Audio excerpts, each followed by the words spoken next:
Recevoir Jésus-Christ là, c'est le recevoir le prophète vivant de ton temps.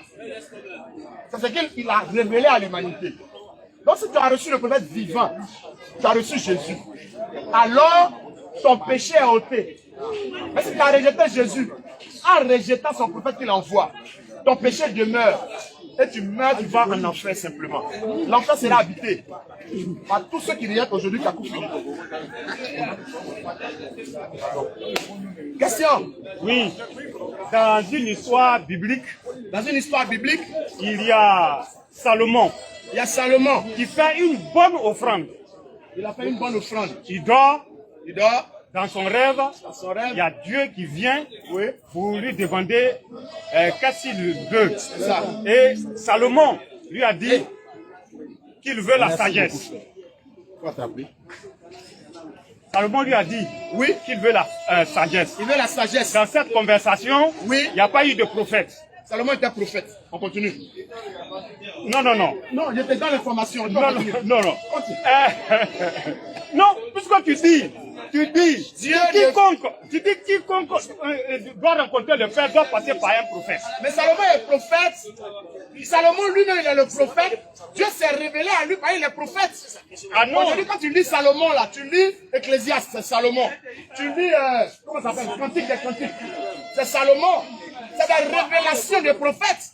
Dieu ne fera rien qui ne révèle son secret à ses serviteurs, les prophètes. Amos 3:7. Donc Salomon a eu la révélation. Aujourd'hui tu lis Salomon, pourquoi? Parce qu'il a eu des révélations que toi tu n'as pas. Tu le lis, bah, il est prophète. Donc Salomon est le prophète. Salomon est... monsieur, s'il te plaît. Si vous avez prophète, il faut demander. Le prophète, c'est celui à qui vient la révélation et qui apporte ça à l'humanité. Quand tu lis prophète, qui a écrit prophète? C'est Salomon. Tout le livre des proverbes là. Salomon a dit, mon fils, écoute ma doctrine. Oh, c'est le prophète qui envoie des doctrines sur la terre, c'est-à-dire de l'enseignement. Donc Salomon, c'est en tant que prophète qu'il a reçu la révélation. David était prophète, et disait ça. Actes chapitre 2, verset 30 à 31.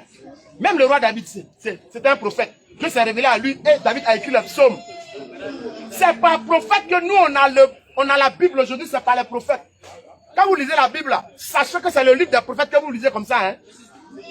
Maintenant, quand on vous parle de prophète, vous dites non, moi je ne suis pas prophète. Et pourtant, vous lisez la Bible. Non, mais ici, il n'y a pas de désordre. Il n'y a pas de désordre. La Bible est un livre que nous lisons. Depuis que je parle, là, je récite des versets bibliques. Et je n'ai jamais dit qu'on ne lit pas la Bible. Mais je dis, la Bible nous sert de livre d'instruction, pas de salut. On ne lit pas la Bible pour être sauvé. Non. Dans la Bible, il n'y a pas un exemple où quelqu'un a lu la Bible pour être sauvé. Il n'y en a pas. Mais il y a des exemples où des gens ont rencontré le prophète pour être sauvé. Ça, il y en a. La Bible te montre des milliers d'exemples où pour être sauvé, il fallait rencontrer le prophète. Un prophète, ce n'est pas une Bible, c'est un homme. Mais il n'y a pas d'exemple où des gens ont pris le livre, ils ont lu et dit, hey, j'ai lu et puis je suis sauvé, je suis sauvé. Non, ça, il n'y en a pas. Il n'y a pas. Non, il dit, il n'y en a pas. Montre-moi un exemple.